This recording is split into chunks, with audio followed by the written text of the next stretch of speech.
네, 여러분들 안녕하세요. 시사타파의 심층분석 시작하도록 하겠습니다. 네, 오늘은 단신 하다가 본론으로 좀 들어갈게요.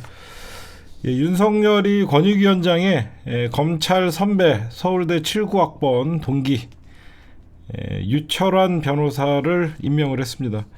이 사람은 누구냐면요, 오늘 인사 이동이 조금 있었는데 서울대 법대 동기예요. 서울중앙지법 판사 출신이고 외교부 2차관에는 대통령 참모를 기용했는데, 이 외교부 2차관의 대통령 참모가 누구냐면 바로 조선일보 출신의 강인선이에요. 그냥 인맥이라고는 지 법대 동기 또는 선배, 검찰 선배. 전에 김홍일이가 권익위원장 할 때 검찰 선배였잖아요. 이번에는 대학 동기 79학번 임명한 거예요. 외교부 2차관의 조선일보 기자 출신이 뭘 할 줄 압니까? 미친 정부예요, 미친 정부. 이게 무슨 말이냐면, 여러분들 외교부 2차관이 어떤 자리냐면, 이 진짜 뭐죠? 굉장히 중요한 자리이고, 여기서 다자 외교 이런 거를 총괄하는 자리예요. 외교부 2차관이 다자 외교를 총괄하는 자리에 조선일보 기자 출신을 심어놓으면 뭐 하자는 겁니까? 응? 에휴, 나라 꼬라지가 진짜 박근혜보다도 못해요. 내가 솔직히 말씀드리면 박근혜보다 못하는 대통령이 나올 거라는 상상을 단 한 번도 한 적이 없어요. 진짜 저는 대한민국 역사상 박근혜보다도 못하는 대통령이 나올 거라는 상상을 안 했는데, 박근혜는 양반이야 지금 보니까. 이런 개 호로기가 없어 진짜. 내가 보면 대가리에 것도 없고 오로지 기집년에 잡혀갖고 치마폭에 잡혀갖고 헤어나질 못하고, 진짜 내가 웬만하면 욕을 안 하려고 그러는데 나쁜 놈들이에요. 그 다음에 윤석열이가 오늘 또 갑자기 뭐 재개발 재건축 규제 확 풀어버린다 그랬잖아요. 이게 뭔지 여러분들, 제가 왜 이 지랄을 떨었을까? 그쵸? 제가 좀 봤는데, 이게 윤석열이가 이거 노골적으로 대선 개입의 시동이에요. 그게 무슨 말이냐면, 윤석열이가 오늘 일산에 와갖고, 일산이 여러분들 알다시피 30년 전에 일기 신도시 아닙니까? 그래서 이게 30년 된 이상 아파트들에 대해서는 안전 진단 필요 없이 전부 재건축을 해주겠다. 이게 일산을 시작으로 3월 초까지 전국을 돈대요. 부동산 대선 개입이 아니라 국민과 함께하는 민생 토론회라고 하면서 대선 전까지 3월 초까지 일산을 시작으로 대놓고 총선 개입하는 겁니다, 이게. 근데 왜 갑자기 이 지랄을 하나 했더니, 일산을 시작으로 국민과 민생 토론회라고 하면서 일산 갔다 부산 갔다 어디 갔다 매주 이 지랄을 하는 겁니다, 이거. 묶어놔야 돼요. 그리고 얘가 얘기한 거, 오늘 윤석열이가 얘기하는 걸 봤는데, 여러분들 우리나라만 굉장히 특이한 현상이 있어요. 어떤 특이한 현상이 있냐면, 물론 30년 된 아파트, 40년 된 아파트, 좀 이렇게 노화된 아파트에 사람들이 살다 보면 우리 아파트가 재개발을 재건축을 하고 그러면 아파트 값이 좀 올라가지 않을까 이런 생각들을 해요. 그런 사람들 분명히 있습니다. 그런데 우리나라만 다른 나라에 비해서 볼 수 없었던 게, 이 안전진단이라는 게 왜 있었냐면요, 이 30년 이상 되는 아파트들을 재건축하기 위해서는 안전진단에서 불합격이 돼야 돼요. 근데 우리나라 얼마나 웃긴지 아세요? 오래된 아파트 안전진단 결과 불합격 판정하면서 현수막 걸고 박수 쳐요. 자기가 사는 아파트가 안전진단에서 불합격을 했는데 좋아하는 나라가 전 세계에서 우리나라밖에 없습니다. 그렇죠? 안전진단했는데 불합격 나왔다고 박수 치는 나라는 우리나라밖에 없어요. 그걸 없애겠다라고 하는 겁니다. 그러면 왜 이 시기에 윤석열이는 뜬금없이 재건축을 들고 나왔냐? 지금 건설업체들이랑 이 토건족들이 거의 지금 죽기 일보 직전이죠. 여러분들 재개발을 하거나 재건축을 하면 어떻게 되냐면요. 신규 아파트가 공급되는 거 아니라 기존에 살던 아파트 사람들에게 입주권을 주고 용적률을 높여갖고 한마디로 지금같이 동과 동 간의 간격도 좁아지고 진짜 닭장 아파트 같이 쫙 지어지는 이게 좋은 게 아니거든요. 사람들이 이거 환호할 필요가 없어요. 응? 근데 재건축을 한다 그러면서 규제를 확 풀어버리겠다. 응? 이게 굉장한 이 윤석열이가 말 따로 행동 따로라고 하면서 우리가 굉장히 비판을 했었잖아요. 윤석열이가 여러분들 얼마 전에 어떤 얘기를 했어요. 우리나라 집값 아직도 높다 라고 하면서 집값이 계속 하향 평준화되고 있으니까 집값이 아직도 높다라고 하면서 난리를 쳤었는데 윤석열이가 갑자기 재건축 규제 풀어버리고 뭐 이런 얘기를 하는 건 뭐냐면 이거 완전 저겁니다. 부동산 값 올리겠다는 거예요. 근데 윤석열이가 정말 경제에 대해서 경제도 모르는 게 지금 우리나라가 재건축이 일어나지 않아갖고 부동산 가격이 떨어집니까? 아니죠. 금리가 전 세계적으로 높고 실질적으로 국민들이 쓸 돈이 없다 보니까 가처분 소득이 없다 보니까 가정에서 이자 지출이 늘어나고 자기 수입 물가 상승률에 비해서 자기 소득은 머물러 있다 보니까 사람들이 소비를 줄이는 거거든요. 재건축한다 그러고 여러분들 그러다 보니까 여기저기서 어떤 현상이 일어나요? 지금 부동산 PF 대출이나 여기저기서 담보대출 그리고 개인 신용대출이 국가적 위기 상황까지 오고 있는데 또 규제를 풀어갖고 대출을 푼다 그러면 내년 올해 총선을 앞두고 나라 경제가 어떻게 되든지 말든지 총선부터 어떻게 해보겠다는 거예요. 그냥 미친놈들이에요. 그렇죠? 지금 사람들이 규제 때문에 집을 안 삽니까? 자, 하나 물어보자고요. 지금 사람들이 규제 때문에 규제가 걸려 있어갖고 아파트를 살 사람들이 지금 아파트를 안 사요? 아니잖아요. 어? 아주 미쳐가는 거예요. 갑자기 이런 게 나오는 게 아니에요. 결국은 여러분들 뭐죠? 재건축이나 재개발을 하면 어떻게 됩니까? 그 땅을 갖고 있는 지주와 개발업자들만 돈 버는 거예요. 결국은 집 있는 사람들만 돈 더 벌고 집 없는 무주택들은 자산이 불평등돼 갖고 더 소득의 양극화가 벌어지는 거예요. 오늘 윤석열이 한 얘기 중에 제가 기가 막힌 얘기가 있었어요. 야, 저게 과연 대통령인가? 어떤 말이었냐면 이런 얘기를 해요. 모두가 집을 가질 수는 없지 않습니까? 라고. 이거는 대통령이 할 말이 아니에요. 이거는 우리가 사회 통념상 죽을 때까지 집을 소유하지 못하면서 죽는 사람들이 당연히 있죠. 그러나 대통령이라는 자는 국민들에게 희망을 주고 비전을 제시하는 자리예요. 누구나 집을 가질 수 있는 희망을 주는 게 정치인이고 그게 바로 국가의 리더예요. 근데 대통령이라는 작자가 대한민국 국민 모두가 집을 가질 수 없다, 이런 개소리를 해요. 결국은 개발업자들, 그 다음에 기존에 있던 집 있던 사람들이 결국은 분양권 받아갖고 들어가면 그 재건축 아파트, 신축 아파트라 그래갖고 집값 오르고 없는 사람들은 또 그 지역에서 높은 전세가로 그 집을 들어가야만 하고. 응? 앞으로 윤석열 무슨 집값 안정 이런 개소리 하면 안 됩니다. 노골적인 집값 띄우기예요. 응? 아휴, 진짜 제가 그러고 일부는 윤석열 말에 동의하는 게 있습니다. 제가 문재인 정부 때 가장 문재인 정부의 부동산 정책을 비판한 게 뭐냐면 다주택자들을 죄인같이 취급하는 거는 문재인 정부가 이건 정말 잘못했다라고 제가 얘기했어요. 그렇죠? 자본주의 사회에서 집을 두 채 갖고 있는 사람, 세 채 갖고 있는 사람들이 그 사람들이 죄인 취급하는 건 잘못됐다. 그거는 문재인 정부의 실책이다. 저는 분명히 지적을 했어요. 그러나 그런 자산을 많이 소유한 사람들에게는 공평한 세금을 물리는 게 국가의 책무라고 얘기했어요. 그렇죠? 내가 많이 갖고 있으니까 당연히 그거에 대한 내가 세금을 내는 거는 당연한 거죠. 근데 윤석열은 오늘 뭐라고 합니까? 다주택자들을 죄인 취급하는 거는 잘못됐다. 거기까지는 제가 동의를 합니다. 그러나 이들의 세금을 깎아주겠다. 세금을 아예 중과세를 철폐하겠다. 이거는 뭐가 잘못됐냐면요. 여러분들 부동산 부자들이요.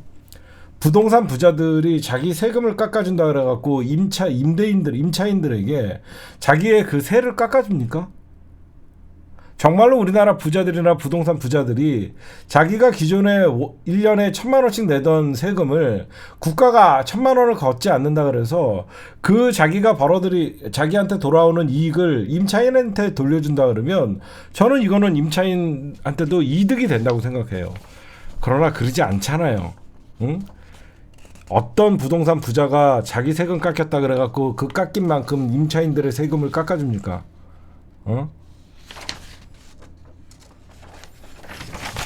이런 미친 인간이 결국은 생중계를 해가면서 전국을 돌면서 생중계를 지금 한다는 거예요. 현장 중심의 민생 토론이라고 하면서 오늘 일산을 중심으로 해서 앞으로 대전, 대구, 부산, 마산, 창원, 호남 다 간다는 겁니다. 이게 언제 올해 업무 보고래요. 총선 직전인 3월 초까지 매주 2-3차례씩 전국 곳곳에서 업무 보고를 받는답니다. 일자리, 반도체, 중소기업, 돌봄, 교통, 의료개혁, 저출산 등 대놓고 총선 개입하는 거예요. 구속시켜야 돼요. 이러면 안 됩니다. 아무리 그래도. 네, 그 다음에 오늘 본격적으로 우리 테러범 얘기 좀 합시다. 저는 오늘 여러분들도 부산 경찰청장의 발표를 여러분들이 아마 다 보셨을 거예요. 이 발표 왜 하나 싶었죠. 그렇죠? 저는 그 생각이 딱 들었어요. 이 발표 왜 하나? 신상도 비공개, 8쪽짜리 변명문도 비공개. 이거 왜 하나? 은폐 축소를 떠나서 아예 모든 걸 비공개하면서 자기네들이 유리한 것만 8쪽짜리에서 자기네들이 써먹을 수 있는 말만 가지고 이재명 대통령 되는 것을 막으려고 했다 라고 하면서 범행을 저질렀다. 이재명 재판 연기돼 제대로 처벌받지 않는다는 생각에 범행을 했다. 골라낸 거죠. 이재명 재판 연기돼서 이재명 당대표의 재판을 이재명 당대표가 연기했습니까? 왜 8쪽 문건을 전체 공개를 못합니까 이거를. 그래서 지금 8쪽 중에 일부가 드러났어요. 이런 글이 있으니까 공개를 못하는 겁니다. 여러분들이 한번 보시고 직접 판단을 한번 해보세요. 오늘 경찰청장은 태극기 부대 출신의 국힘당 지지자를 라고 말을 못해요. 누가 봐도 태극기 부대 출신의 국힘당 지지자가 한 범죄다라고 얘기를 하는 게 오늘 경찰에서는 바른 거였어요. 일부만 여러분들에게 알려드릴게요. 읽어보십시오 여러분들. 사법부 내 종북 세력으로 인해 피해자 재판이 요걸 빼잖아요. 사법부 내 종북 세력으로 요 말도 교묘하게 뺍니다. 그쵸? 사법부 내 종북 세력이라는 말도 교묘하게 뺐어요. 아까 뭐라고 나왔습니까? TV에 이재명 재판이 지연돼서 단죄하지 못한다고 얘기했는데 원문은 사법부 내 종북 세력이라는 말을 우리가 써요? 사법부 내 종북 세력이 내 피해자 재판이 지연돼 피해자를 단죄하지 못하고 있다. 곧 있을 총선에 공천권을 행사하면 좌경화된 세력들에게 국회가 넘어가고 나아가 피해자가 대통령이 돼. 이거 봐요. 누가 봐도 피해자가 대통령이 된다는 거는 윤석열 지지자예요. 응? 대통령이 피해자가 된다는 거 아닙니까? 응? 나라가 좌파 세력들에게 넘어가게 되니 이를 저지하기 위한 범행이었다. 제가 이 8쪽짜리 공개하면 원인과 동기, 범행 다 나온다 그랬죠. 이러한 자신의 의지를 알려 자유인들의 구국열망과 행동에 마물증이 되고자 실행한다. 이거 그냥 태극기 부대 글이죠. 그쵸? 이 글을 보면 누가 봐도 태극기, 종북 세력, 좌파, 그 다음에 구국의 열망, 피해자가 윤석열, 이런 글을 종북 세력이라는 사람들이, 일반 사람들이 쓰니까 진짜 오늘 경찰은요, 과거 태극기 부대의 집회에 참여했던 국힘당 지지자로 밝혀졌으며 이재명 당대표를 극도로 혐오하는 자가 윤석열의 대통령이 피해자가 되는 것을 막기 위해서 범행을 이렇게 발표했어야죠. 이렇게 발표했어야죠. 오히려 앞으로 경찰이 저렇게 지네가 필요한 것만 발췌해갖고 발표한 내용을 이제 전문을 발표하면 이거보다 더 있겠죠. 이런 말이 반복된다라고 얘기했죠. 이건 뭐예요? 이건 뭘 의미하냐면 그냥 누가 봐도 태극기 세력이 계속 이 글을 쓴 겁니다. 이런 글을. 그래서 당적을 공개하지 않는 거예요. 신상 자기네 지지자, 여러분들 어떻게 보면 얘네들은 자기네 지지자니까 보호해주고 싶은 겁니다. 응? 이재명 당대표의 테러범은 국힘당 출신의 태극기 부대라고 말하지 못해요. 응? 이 모든 해법은 8쪽짜리에 있어요. 이게 무슨 피해자, 여러분들 경찰이 오늘 얘기한 게 앞뒤가 맞지 않아요. 8쪽짜리가 수사를 통해서 알아낸 겁니까? 8쪽짜리가 수사를 통해서 알아냈어요? 이 테러범이, 이 살인 미수범이 지가 직접 기자들에게 내가 미리 써놓은 입장문이 있으니까 그걸 참고하시라고 지가 얘기한 거예요. 무슨 이게 피해사실 공표입니까? 응? 지가 써놓은 거예요. 미리 경찰이 조사해서 나온 게 아니라.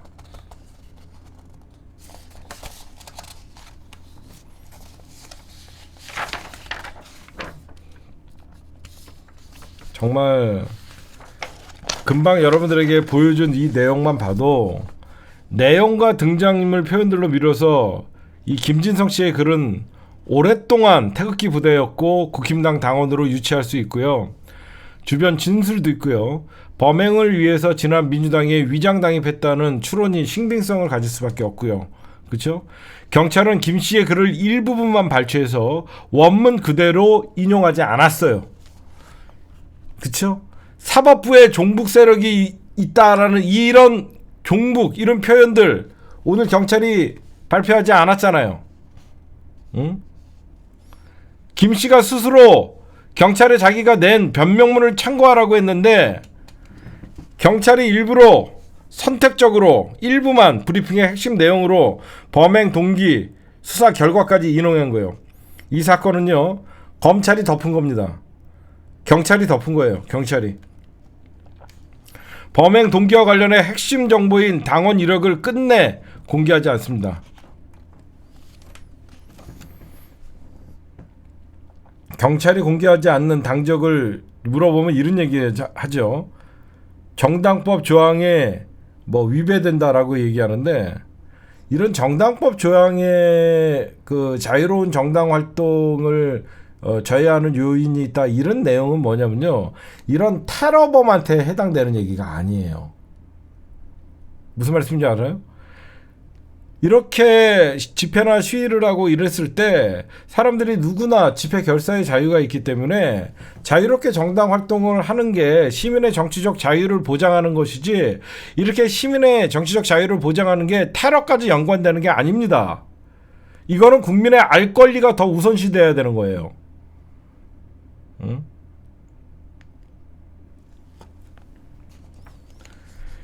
경찰은 이 테러범이 국힘당 출신의 태극기 부대라는 걸 누구보다도 잘 알기 때문에 짜집기 한 거죠. 결국 이 사람들 다 책임져야 됩니다. 그래서 제가 이 사건이 터지자마자 8쪽부터 공개하라고 한 거예요. 이유야 어쨌든 우리 이재명 당대표님 오늘 8일 만에 퇴원해서 국민들이 살려준 목숨 국민만을 위해 살겠다. 오늘 많은 분들이 눈물을 흘렸다라고 이런 모습들을 보여줬는데 오늘 이재명 당대표님 모습을 보면서 초췌하고 사실 죽었다 다시 살아난 인생이라고 생각해서 그런지 굉장히 좀 뭐라 그래야 되나 힘이 없어 보였는데 다시 일어나라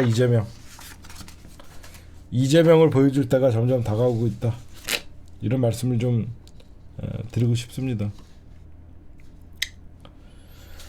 그 다음에 제가 더 알아내면 더 여러분들에게 좀 보여드릴게요.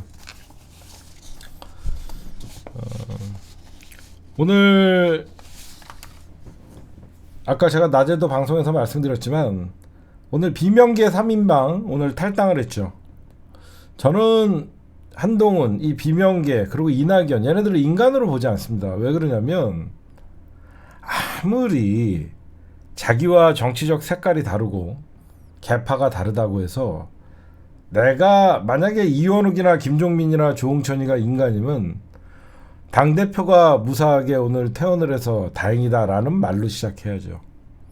당대표 퇴원하는 날 지네들은 탈당하고 정말 이런 사람들이 민주당에 있었다.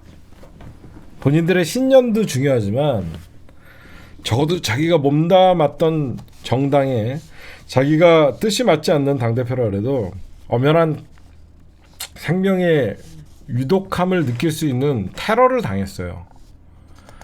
테러를 당했는데 그런 날 하필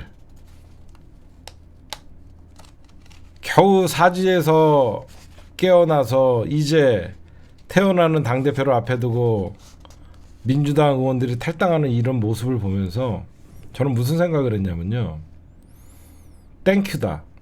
빨리 가라. 고마웠어요.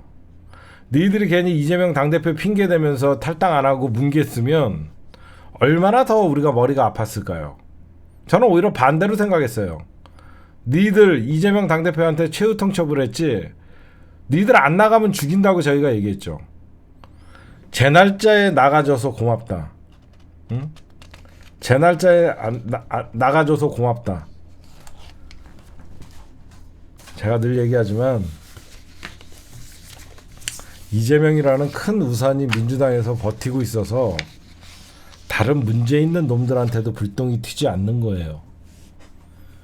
이재명의 사법 리스크가 아니라 이재명이 온갖 총알을 막아내고 있기 때문에 민주당이 다른데 검찰의 캐비넷이 열 시간이 없는 겁니다.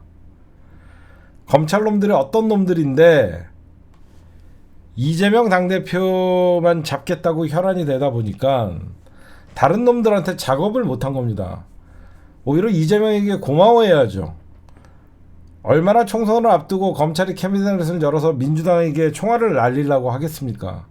그 앞에서 총과 칼까지 맞아가면서 이재명이 버티고 있으니까 민주당이 유지되는 거예요. 응? 그리고 윤영찬이가 갑자기 오늘 김종민과 이원욱 그리고 조응천을 당황하게 하면서 오전까지 탈당하겠다라고 했다가 느닷없이 탈당을 번복했는데 그 번복 이유가 노무현과 김대중 대통령과 노무현 대통령의 그 뜻을 염원을 버리고 나갈 수가 없다. 나가. 너도 나가 제발. 응? 너 그거 아니잖아. 원칙과 상식이라 그러면서 며칠 전까지만 해도 신나갖고 이재명 당대표 까고 돌아다니는 새끼들이 느닷없이 갑자기 노무현 대통령이 생각나고 김대중 대통령이 갑자기 생각나나? 그냥 똑바로 얘기해. 내 지역구는 그래도 해볼 만하다라고 생각해서 너 남은 거잖아. 현근택 변호사의 성희롱 발언 때문에 민주당에서 윤리 감찰이 뜨니까 내 지역구 잘하면 나는 있어도 되겠네 싶어갖고 너는 원칙과 상식이고 지랄이고 다 의리는 개나 갖다 줘버리고 너 기다린 거 아니야. 응? 니들 오로지 관심이 공천이라는 걸 만천하에 드러낸 거야. 그쵸? 결국은 탈당파 새끼들은 니네 결국은 권력과 공천에 관심밖에 없다는 게 윤영찬이에 의해서 밝혀진 거 아니야? 너도 나가! 누가 너 여기 있으래? 여태까지 해당 행위한 거 어떻게 할 건데? 어? 그렇게 최후통첩하고 나간다 그러면서 민주당 시끄럽게 했는데 이제 와서 네가 여기에 있는다 그러면 공천 줄 것 같아? 정말 인간도 아니에요. 어? 내일 여러분들 우리 낙지 내일 탈당하죠? 지금 정계 개편이 어떻게 일어날 구도가 되냐면요. 여러분들 옛날에 그 박원석 아시죠? 광우병 촛불로 인기 끌었다가 정의당에 국회의원 배지 달고 들어갔던 애. 이 박원석이랑 정태근이라는 사람은 누구냐면요. 한나라당 국회의원 출신이에요. 박원석과 정태근이라는 어떻게 보면 양극단 세력이죠. 정의당 출신과 한나라당 출신이 얘네가 지금 만들어 놓은 게 있습니다. 지금 그 정당 플러스 이낙연 그리고 민주당 탈당 3인방이 신당 창당을 할 거예요. 원칙과 상식이라는 이 3인방과 박원석이가 이번에 정의당에서 탈당을 했죠. 얘와 또 아까 말씀드렸더니 정택은 한나라당 출신 얘네가 지금 손을 잡고 정당을 만들어요. 왜 그러냐? 누가 봐도 지금 이준석 신당의 가장 파워가 세기 때문에 얘네들도 정당을 만들어 갖고 정당 대 정당으로 사실상 연대나 합당식으로 하면서 개혁 신당과 손을 잡기 위해서 자기네들의 덩치를 키우는 겁니다. 응? 에휴, 이런 것들이 지금 내가 늘 얘기하지만 대한민국에서는 국힘당이 존재하는 이상 다당제는 성공할 수가 없어. 제 말 여러분들 이해하시죠? 대한민국의 다당제를 가장 막고 있는 자들이 국힘당이야. 대한민국의 악의 축이 국힘당이기 때문에 그 악의 축을 막기 위해서 나보다 더 우측에 있는 민주당을 지지할 수밖에 없는 거야. 응? 그래서 제가 늘 얘기하는 게 맨날 진보 좌파 다당제 양당 기득권 구조 깨야 된다 이렇게 떠드는 새끼들 민주당에다가 화살 돌리지 말고 국힘당만 없애면 다 이게 해결돼. 쓸데없이 민주당까지 끌어들여갖고 양비론 펼치지 말고 양당 구조 혁파하려고 그러면 국힘당만 무너뜨리면 자연스럽게 다당제가 돼. 응? 국힘당이 대한민국의 보수 가짜 보수의 탈을 쓰고 저렇게 늘 북풍몰이하면서 정당 보수인 척하니까 양당 구조가 유지될 수밖에 없는 거예요. 응? 진짜예요. 제가 아무리 대한민국에 왜 양당 구조가 이렇게 오랫동안 갈 수밖에 없냐? 늘 진보와 보수, 민주 대 반민주, 친일 대 반일 이 지랄을 떠르니까 대한민국에서 상식적인 국민들, 민족주의자들, 가장 보수에 가까운 우리 민주당 지지자들이 국힘당은 막아야 된다는 생각에 내가 아무리 좋은 과거에 더 왼쪽에 있는 정당이 있어도 민주당을 지지할 수밖에 없는 거야. 왜?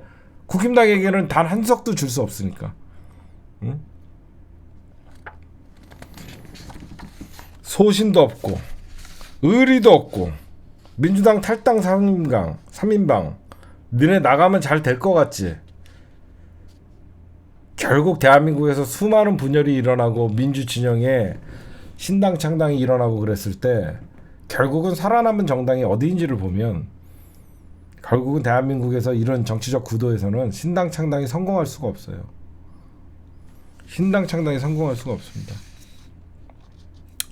그런 좀 말씀을 드리고 그리고 또 나갈 새끼 있으면 빨리빨리 나가. 나중에 추접스럽게 공천 못 받아갖고 나가지 말고 지금 나가. 여러분들 여기서 근데 민주당이 참 확실히 민주당도 저건 잘해요. 민주당이 공천 심사를 언제부터 하냐면요 2월 15일부터예요. 제가 어제 여러분들에게 무슨 말씀드렸죠? 2월 15일 기준으로 의원 숫자와를 2월 15일 기준으로 각 정당이 의원 수를 매겨서 정당 기여와 정당 보조금이 책정이 된다고 했죠. 저번에 말씀드렸죠. 그래서 민주당이 2월 15일 이전에 공천 작업을 하면 탈당하는 놈들이 생길 거 아니에요? 그러면 딴 데서는 몸값이 막 올라갈 거 아니에요? 그래서 민주당에서는 2월 15일부터 공천 심사에 들어갑니다. 그러면 이미 그 전에 의석을 확보를 해야지 기호 1번, 2번, 3번, 4번이 쫙 확정이 돼서 2월 15일이 지나면 정당 보조금이나 기호에 영향이 없어요. 그쵸? 정당 보조금이나 기호에 영향이 없기 때문에 아마 국힘당도 똑같이 2월 15일 이후에 공통 작업을 할 수밖에 없습니다. 그런 걸 여러분들이 좀 아시면 될 것 같아요. 결국은 너희들은 돌고 돌아서 결국은 그리고 여러분들 우리 이런 얘기 제가 늘 워딩 싸움이라고 하고 정치는 프레임 싸움이라고 여러분들에게 말씀드리는데 뉴라이트라는 말 쓰지 마세요. 신친일파예요. 뉴라이트는 지네들이 원하는 말을 우리가 써주는 거예요. 내가 가만 생각해 봤어요. 뉴라이트 새로운 우측 우파라는 뜻이거든요. 신친일파 신매국노들이에요. 우리가 왜 지네들이 불러주기를 원하는 뉴라이트라는 말을 우리가 왜 써줍니까? 그렇죠? 새로운 매국노 또는 새로운 친일파. 응? 절대 여러분들 앞으로 우리 뉴라이트라고 쓰지 말고 신친일파 21세기 친일파 이렇게 써줘야 돼요. 응? 뉴라이트 하니까 사람들이 뭔가 새로움이 있고 우리야 정치 고관여층이니까 뉴라이트가 무슨 뜻인지 알지요. 어떤 놈들인지. 이 뉴라이트라고 하는 새끼들이 역사관을 보면요. 모두가 김구 선생님이 폭탄 던지기 바빠갖고 국제정세에 어두웠다. 라고 얘기했던 놈한테 제가 한마디 해드릴게요. 야, 이 미친놈아. 국제정세에 밝으니까 폭탄을 던지신 거야. 독립운동가들이. 국제정세를 모르면 어떤 놈을 죽여야 되는지 몰라. 그치? 국제정세에 너무너무 밝다 보니까 지금 저놈을 처단해야 되고 저놈을 없애야지 세계에서 대한민국의 독립을 주목하게 된다. 그런 걸 알아서 폭탄을 던진 거야. 멍청한 놈아. 어? 뭔 개소리를 하고 있는 거야. 응? 세계 정세를 아니까 저런 제국주의를 꺾기 위해서도 서로도 폭탄이라도 던져서 대한민국의 독립 의지를 전 세계 만방 응? 방방곡곡에 알려야 되니까 그쵸? 던진 거죠. 절대 여러분들 앞으로 우리 뉴라이트라고 부르지 마십시오. 신친일파 신매국노 라고 꼭 불러주시기 바랍니다. 그 다음 제가 한동훈 얘기 좀 할게요. 저는 한동훈을 보면요 그냥 악마 같아요. 극우파 이런 말 쓰지 마세요. 극우는요 나라를 팔아먹지 않아요. 극우라는 거는요 자기 나라를 위해서 투쟁하는, 우리나라의 극우와 다른 나라의 극우는 달라요. 원래 극우는 타민족을 배척하고 자기 나라의 이익을 위해서 이민정책 이런 거를 반대하는 거예요. 우리나라는 오로지 일본에 퍼주고 미국에 퍼주는데 무슨 극우입니까? 그게 매국이죠. 어? 극우라는 표현은 잘못된 표현이에요. 제가 왜 한동훈을 악마라고 하냐면요, 한동훈이가 검사 출신이어서 그런지 몰라도 여러분들 제가 한동훈이의 워딩을 한번 볼게요. 그리고 제 방송에 들어오신 우리 동료 시민 여러분 감사합니다. 예. 제 방송을 시청해 주시는 동료 시민 여러분들 감사드립니다. 사실 대한민국 정치인들은요 원래 존경하는 국민 여러분 이런 말들을 쓰죠. 근데 어느 순간 법무부 장관 퇴임을 하면서 동료 시민이라는 말을 쓰기 시작하더라고요. 그게 유래는 미국의 뭐 버락 오바마나 어떤 정치인들이 follow citizen이라는, 근데 그거를 누구죠? 저 바이든은 팔로우 시티즌 아메리칸이라고 얘기했고, 딴 분들은 팔로우 시티즌 뭐 이런 식으로 얘기해요. 그러니까 그거를 우리말로 하면 존경하는 국민 여러분들이에요. 근데 그거를 직역을 잘못해갖고 해석을 잘못해갖고 시티즌이라고 하니까 시민이라고 생각하죠. 우리가 한때는 이런 얘기를 했어요. 저도 국민이라는 말을 저는 좋아하지 않아요. 저도 국민이라는 말보다는 시민이라는 말을 좋아하긴 해요. 근데 한동훈이 얘기하는 동료 시민이라는 말과 제가 거부했던 국민이라는 말은 차원이 다릅니다. 왜냐면 우리는 일제 식민지 시대를 살면서 국민이라는 말이 황국 식민이라는 말의 줄임이라고 해서 우리가 국민학교도 초등학교로 바꿨고, 국민보다는 민중, 정확한 표현은 우리나라에 가장 맞는 말은 민중이에요. 민중. 근데 마치 민중이라는 말을 쓰면 운동권, 좌파 이렇게 하면서 우리 사회에서 민중이라는 말은 사실상 없어졌죠. 그렇죠? 원래 정확한 거는 민중 또는 시민, 이렇게 굉장히 좋은 말이죠. 근데 우리가 쓰자고 했던 시민 권력, 시민 이런 거는 그 어떤 일제 청산의 의미에서라도 국민이라는 말보다는 시민이라는 말을 쓰려고 했는데, 한동훈이가 얘기하는 동료 시민이라는 거는요, 자기를 지지하는 국힘당 지지자들만 동료가 되는 것이고 나머지 국민들은 적이라는 뜻입니다. 이런 사람이 정치를 하는 거예요. 한동훈이가 정치권에 들어와서 얘기한 게 동료 시민들이었어요. 그러면 국힘당을 지지하지 않는 사람들은 전체주의 개딸이라는 표현을 하고 정치를 잣같이 배웠죠. 정치를. 안 그래요? 어떻게 대한민국 법무부 장관 출신이고 대통령 후보의 인지도에서 국힘당 지지율 1위가 나온다는 자가 자기를 지지하는 사람들만이 동료고 자기를 지지하지 않는 사람들은 공산 전체주의고 개딸 전체주의, 이런 표현을 쓸 수가 있냐고요. 시작부터 하는 짓이 갈라치기와 이념으로 못된 정치를 시작하면서 오늘 이재명 당대표가 진짜 생사의 갈림길에서 겨우 살아나갖고 퇴원을 하는데, 부산에 달려가자마자 이재명 당대표를 비판을 하고, 이게 사람입니까? 적어도 정치인의 입문을 했다 그러면 이재명 당대표가 무사하게 퇴원을 해서 진심으로 다행이라고 생각합니다, 이런 말을 해야 되는데, 부산 가갖고 한다는 소리가 오로지 이재명의 헬기 이송은 특혜였다, 이런 개소리를 하고, 이재명 서울 이송에 국민이 분노한다. 저는 아무리 정치가 한쪽을 죽이고 한쪽을 선택해야 되는 승자승 구조의 이런 정치이지만, 이거는 한동훈이니까 이런 언어를 쓰는 것 같아요. 왜 그러냐면 우리 전우영 박사님이 이런 말씀을 하셨어요. 진정한 검찰 개혁은 검찰을 사람을 만드는 것이다.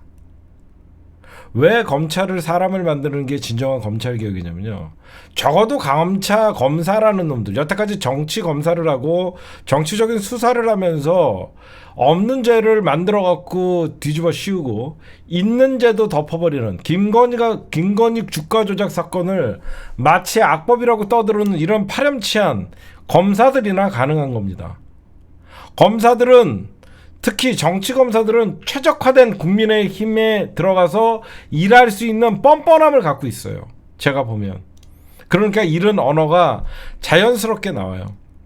왜 그러냐, 검사들이 왜 악마같이 보이고 왜 검사들을 인간을 만드는 게 검찰개혁이라고 저도 동의를 하냐면요, 얘네들이 이렇게 뻔뻔하고 악마 같은 짓을 하는 건 양심이 없기 때문이에요. 인간이라면 양심이 있으면 이런 말을 하지 못합니다. 검사들 중에서 양심이 있다 그러면 죄 없는 사람을 뻔히 잡아다가 죄를 뒤집어 쓰이는 행위를 하지 못합니다. 검사들은 인간이 먼저 돼야만 그 양심을 찾는 데서 인간의 본연의 심성을 찾는 것이고, 저는 그렇게 생각을 해요. 응? 정말 인간이 아니니까 무고한 사람을 죄인으로 만들고, 정말 파렴치하고 정말 몹쓸 짓을 하고 국민들에게 비난받아야 되는 이 주가 조작도 그 누구도 수사를 하지 않고, 양심의 문제잖아요.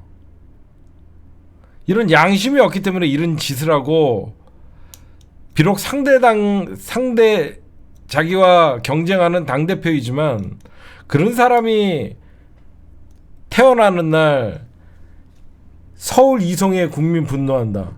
어제도 말씀드렸지만 그러면 KTX 타고 부산에서 와야 되냐고요. 목에 칼이 찔렸는데 KTX 인터넷으로 예매해갖고 앉아갖고 피 흘리면서 와갖고 죽어야 되냐고요. 그게 사람이냐고요. 응? 정치는요, 한동훈이 가장 착각하는 게 뭐냐면요, 정치와 검사의 영역을 구분하지 못한다는 거예요. 한동훈이는 법대로 하면 된다는 자기만의 잣대를 가지고 정치에 뛰어드는 것이고요.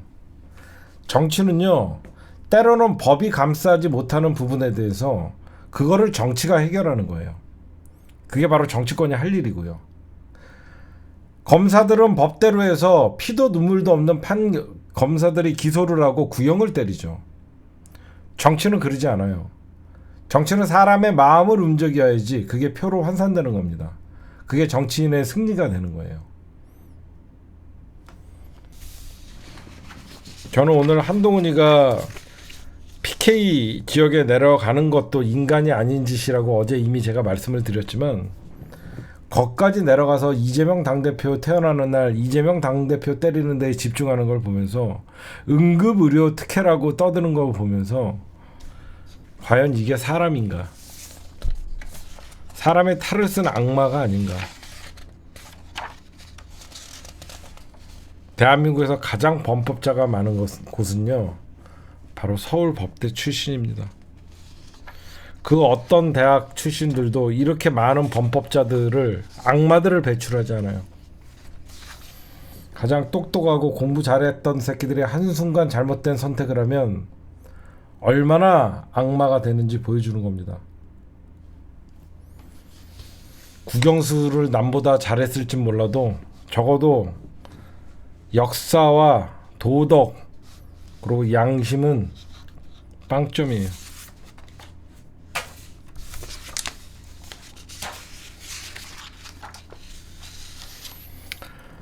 그리고 한동훈이가 쓰는 말 중에 이런 게 있어요. 한동훈이가 쓰는 말 중에 운동권 전체주의를 청산한다. 운동권 특권 정치를 청산한다. 여러분들에게 이 운동권 청산 586 비판이 어디서부터 나왔는지 제가 유래를 좀 알려드릴게요.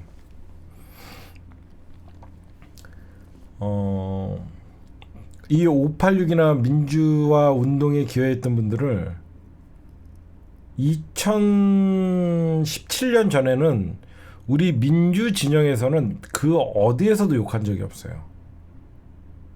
이게 무슨 말이냐면요, 문재인 정부가 들어서고 나서 뉴비씨의 권순욱이라는 애가 나타납니다. 뉴비씨의 권순욱이라는 애가 나타나면서 그때 친문이 아닌 운동권들을 비판하기 시작해요. 이 운동권 특권과 운동권 기득권이라는 말이, 좌파 기득권이라는 말이 어디서 나왔냐면 이 똥파리 새끼들이 만든 단어예요. 저는 정확히 기억하고 있어요. 좌파 기득권이라 그랬나? 하여튼 이런 말들이 어디서나, 이 조중동에서 나온 게 아니에요. 어? 진짜로. 이게 똥파리에서 운동권 청산해야 된다라고 떠들기 시작합니다. 그때 뉴비씨를 중심으로. 그러면서 운동 뭐라 그랬더라? 운동 기득권 좌파 뭐 이런 말들이 나오더라고요. 그래갖고 이게 무슨 일인가 했죠 제가. 거기서부터 유래가 되더니 이 말이 국힘당으로 퍼지기 시작해요. 아 수구좌파 맞아요. 수구좌파라 그랬어요. 그 말이 제가 생각이 안 났어요. 느닷없이 진보 진영 안에서 수구좌파라는 말이 나와요. 우리가 여태까지 상식적으로 얘기할 땐 늘 수구 꼴통, 수구 보수라고 얘기했는데 수구 좌파라는 말을 거기서 이제 쓰기 시작하더라고요. 그러면서 그 수구 좌파의 운동권을 결합시키더라고요. 그러면서 이제 조중동이 거기서 받아쓰기 시작하면서 일베를 중심으로 민주당의 운동권 세력들을 운동권 민주화 운동 이 세력들을 수구 좌파로 몰기 시작하더라고요. 걔네들이. 그럼 여러분들에게 한번 말씀 들어보자. 운동권이 특권 정치를 했다. 그래서 많은 국민들이 고통받는다. 나 하나 물어봅시다. 운동권이 특권 세력이다. 특권 정치인들이다.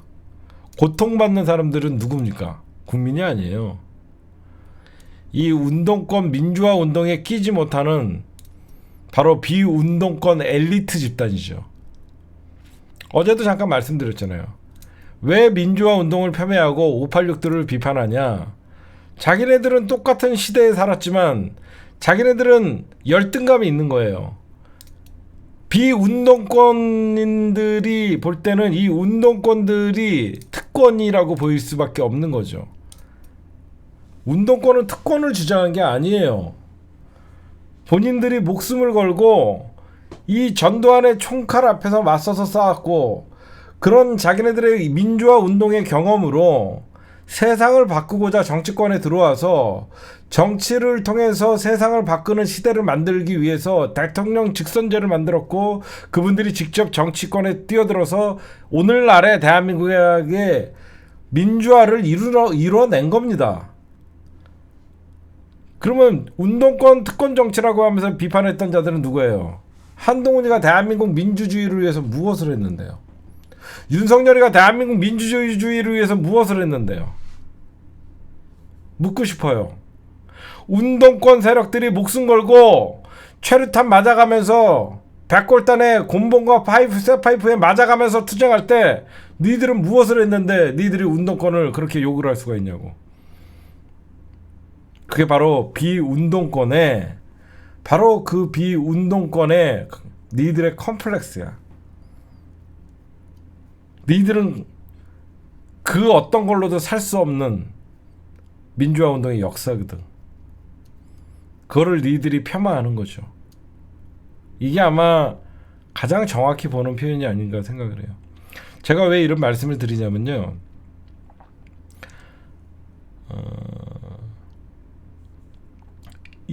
이인영 의원님이 아마 전대협 1기죠. 이인영 의원이 조용하고 지금 뭐 비명계라서 여러분들이 뭐 좋아하지 않는 사람도 있지만 이인영 의원이 굉장히 얌전해요. 성격이 굉장히 성격이 얌전해요. 이분이 어느 방송에서 이런 말을 했어요. 아니 내가 어떤 정치인을 지금 뭐 치켜 세우는 게 아니라 예전에 문재인 정부 때 통일부 장관을 이인영이 하면서 민주화 운동에 대해서 어떤 방송에서 얘기를 하는데 어떤 얘기를 했냐면 자기는 그렇게 뭐 앞장서거나 자기는 그렇게 과격한 사람이 아닌데 근데 어떻게 전대협 1기의 의장을 맡으셨죠? 라고 하니까 그 말이 저는 되게 감동적이었어요. 어떤 거였냐면 마음이 약해서 거절하지 못했다.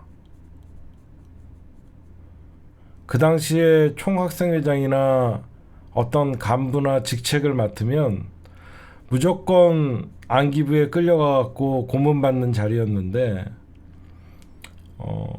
자기가 전대협 민주화 운동에서 그런 감투를 썼던 것은 내가 이 자리를 맡지 않으면 내 다른 학우가 안기부에 끌려가서 고문을 당할 게 뻔하기 때문에 그 역사적으로 무거운 짐을 남에게 떠넘기지 못했기 때문에 거절하지 못해서 자기는 전대협 일기 의장을 했었다. 이런 얘기를 들을 때 참 정말 뜨거운 가슴 그런 것들이 느껴졌었어요. 제가 볼 때. 그래서 여러분들은 그 당시에 뭐 유시민 전 장관이나 복학생 회장하고 여러 가지 우리 뭐 민주화 운동 지금이야 우리랑 정치적인 어떤 색깔이나 성격이 안 맞아서 우리가 임종석을 욕하고 송영길을 뭐 좋아하시는 분도 있고 싫어하시는 분들도 있고 임종석을 싫어하는 사람이 있고 좋아하는 사람이 있고 이인영을 좋아하는 사람이 있고 싫어하는 사람이 있지만 적어도 그들이 젊었을 때의 운동 민주화 운동의 역사는 저는 높이서 하고 싶어요. 우상호 의원도 그랬고 진짜로 우리가 정치적으로 지금 친명이냐 비명이냐 이렇게 나누면서 우리랑 좀 안 맞아서 그 사람들을 욕할 수는 있지만 그 당시에 호원철폐 독재 타도를 외치고 군부 독재 물러가라고 했던 그분들의 대학 시절의 그 뜨거웠던 가슴과 그런 열정은 우리가 절대 폄하하면 안 된다고 저는 생각해요. 지금의 우리랑 정치적인 색깔이 안 맞아서 우리가 비판을 할 수 있지만 우리 스스로가 민주당의 586 정치인들을 쓰레기 취급하고 이재명 당대표 지지자 아니라는 이유만으로 그 어떤 운동권 세력이라고 하면서 같이 비하하면 안 된다고 생각해요. 제가 예전부터 그런 얘기는 많이 했거든요. 이거는 수구 세력들이 원하는 거예요. 적어도 민주당이 국힘당에 비해서 차별화를 할 수 있고 국힘당 국회의원들이 갖고 있지 않는 거룩한 계보는 적어도 독재 정권 앞에서 목숨을 내던지면서 싸웠던 그 거룩한 민주화 운동의 역사가 있는 거예요. 그걸 우리 스스로가 폄훼하고 짓밟아서는 안 된다고 생각해요. 저는 그래요, 여러분들. 그러니까 이낙엽이 같은 새끼들은 그 운동권의 역사나 그 현장의 어떤 생사의 갈림길에 있었던 그런 걸 모르니까 그러면서 끌려가서 구타당하고 두드려 맞고 그런 역사를 모르니까 민주당의 전과자가 44%다. 이딴 얘기를 하는 거죠. 그렇죠? 그렇잖아요. 이낙엽이는 그렇게 젊은 청춘 때 치열하게 대한민국의 미래를 위해서 단 한 번도 목숨을 걸고 투쟁해본 역사가 없다 보니까 꽃길만 걸으면서 호남 출신이고 김대중 대통령 팔아가면서 그랬으니까 오늘날의 민주당의 정체성 자체를 모르는 거예요. 그렇잖아요. 지금 민주당의 정체성을 모르니까 민주당의 전과자가 44%라 이런 개소리를 하는 거죠. 어떻게 민주당의 뿌리인 민주화 운동의 역사를 안다라고 하면 어떻게 민주당의 전과자가 44% 이런 국민의힘에서나 나올 수 있는 이런 얘기를 하겠냐고요. 그리고 한동훈이나 지금 조중동이나 이런 얘기를 해요. 국회의원의 특권을 내려놔야 된다.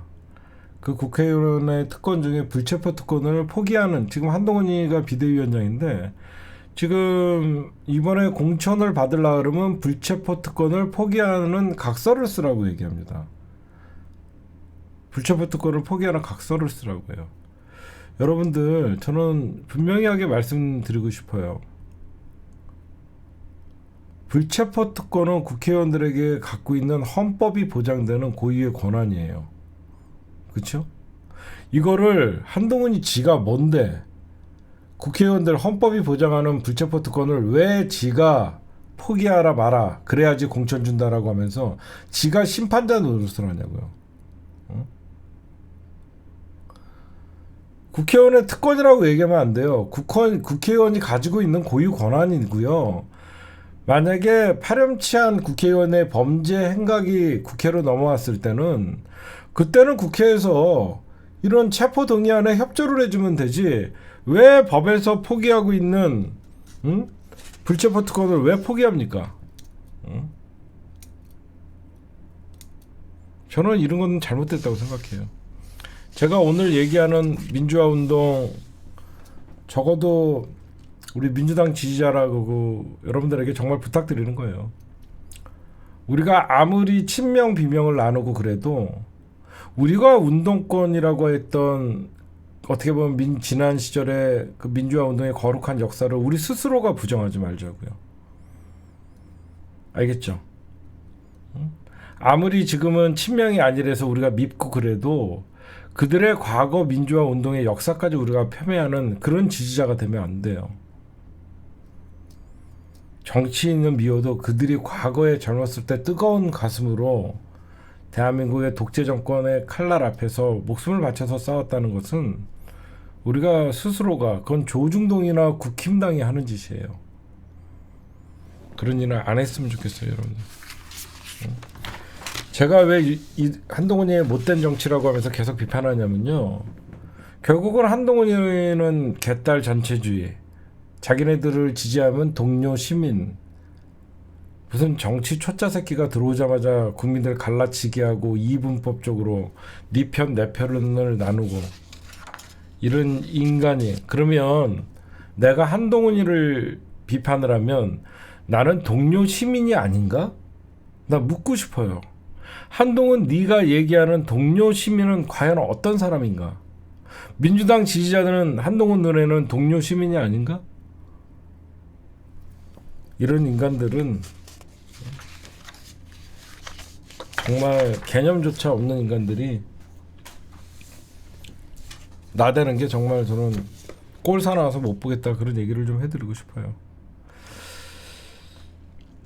제가 오늘 좀 이 얘기 저 얘기 하다 보니까 여러분들도 그런데 좀 우리가 아무리 비판을 하더라도 그런 것들은 좀 얘기를 해야 될 필요가 있어서 말씀을 드린 거고, 그 다음에 우리가 요것도 하자고요. 뭘 말씀드리고 싶냐면요. 지금 난 조중동의 오늘 조선일보의 기사를 보면서 오늘 깜짝 놀랐어요. 조선일보의 기사 중에 이런 게 있어요. 어떤 기사가 있었냐면요. 여러분들에게 좀 소개를 시켜드릴게요. 저는 그런 거 놓치지 않거든요. 조선일보의 기사 중에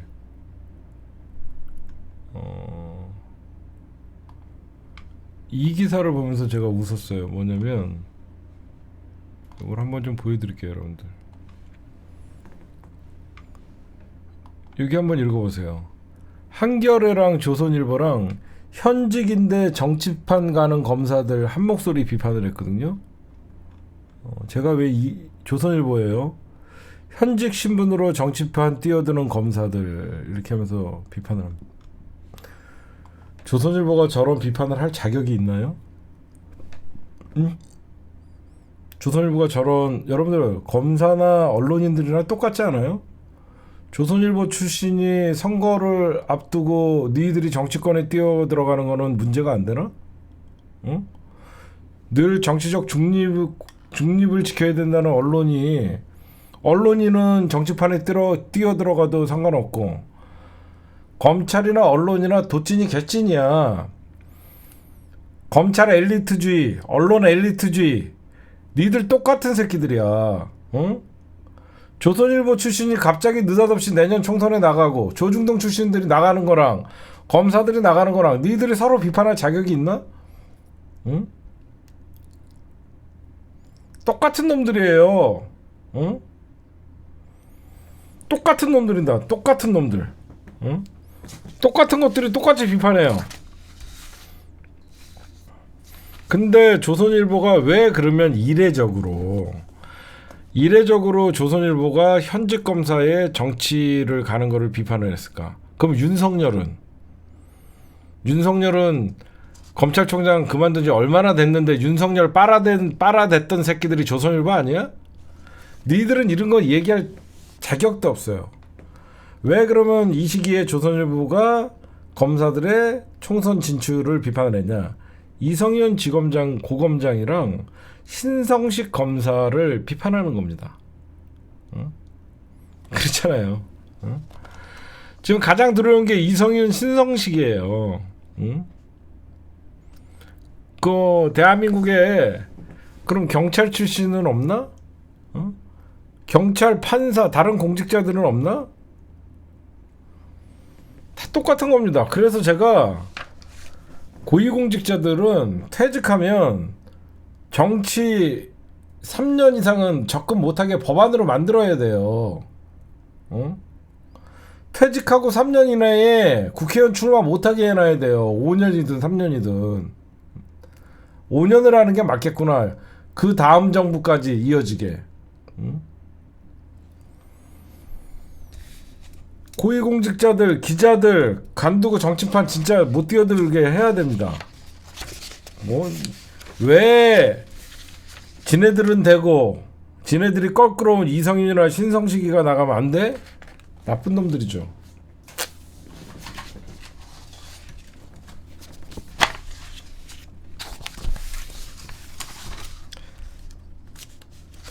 네, 지금까지 한동훈이 제가 좀 비판을 좀 했습니다. 지금 국힘당 그쪽 얘기를 좀 했어요. 네, 이제 총선이 한 90일 정도 다가왔습니다. 여기저기서 민주당 200승 우리 지지자들은 그런 희망이 있죠. 근데 지금 돌아가는 걸 보면 그렇게 녹록치가 않아요. 진짜로. 왜 그러냐면 사실 이번에 이재명 당대표의 테러 사건 있잖아요. 저거는 엄청난 국힘당의 큰 악재였어요. 엄청난 악재였어요. 이 총선판이 휘청거릴 만한 큰 악재였음에도 불구하고 조중동이 교묘하게 특혜 이송 이런 걸로 부산대 병원과 서울대 병원을 갈라치게 하고 거기에 또 부산 홀대 이런 걸로 하면서 민주당이 이재명 당대표의 저런 사실 국민들이 동정을 하면서 이런 국힘당의 극단 정치가 낳은 사실 비판을 많이 받았어야 되는 거예요. 또 오히려 민주당의 지지율이 좀 더 떨어지는 양상이 보이고 이게 진짜 언론이 장악되고 모든 검찰과 경찰 그리고 이 권력이 다 장악되니까 이 정치판에 얼마든지 저것들이 물타기 하는 것도 쉽지가 않을 것이다. 거기에 제가 조금 더 우려스러운 게 김건희 특검법에 대한 찬성 여론도 조금씩 떨어진다는 거예요. 처음에 김건희 특검법 찬성이 70% 가까이 됐다가 이제 50% 후반대까지 떨어지는 거를 제가 많이 봤어요. 그럼 민주당은 지금 무엇을 해야 되냐? 민주당이 그렇다 그래갖고 뭐 악재가 있거나 그런 것도 뭐 앞으로 다가올 거 있지만 그건 국힘당도 마찬가지입니다. 지금 뭐 내일 뭐 이낙연이 탈당하거나 그런 거는 다행히 민주당의 어떤 감흥이 없는 탈당이라서 저희가 그렇게 큰 신경을 안 써도 되지만 결국은 공천을 앞두고 국힘당이나 민주당이나 내용이 휩싸일 거는 뻔해요. 그러면 민주당이 지금 얼마든지 공격거리가 되게 많아요. 뭐냐면 이태원 참사 특별법이 사실상 통과가 됐죠. 그럼 민주당이 여기서 고삐를 늦추지 말고 제가 저번에도 계속 말씀드렸던 3국조 3대 국조를 빨리 민주당이 이거를 정치화시켜야 돼요. 정쟁화시켜야 됩니다. 지금 알다시피 김건희가 주가 조작만 했나요? 김건희 집안의 서울 양평 고속도로 특혜 이거 빨리 국정조사 빨리 민주당이 밀어붙인다고 얘기했고 고 최상병의 그 죽음을 덮었던 이 정부 외압 사건 그 다음에 오송 참사 국정조사 일을 민주당이 빨리 밀어붙여야 돼요. 지금 이 3대 국조만 민주당이 메이드를 시켜갖고 시작을 해도 분위기는 왜 그러면 민주당이 칼자루를 많이 쥐고 있어요. 민주당에 총알이 많이 남아 있습니다.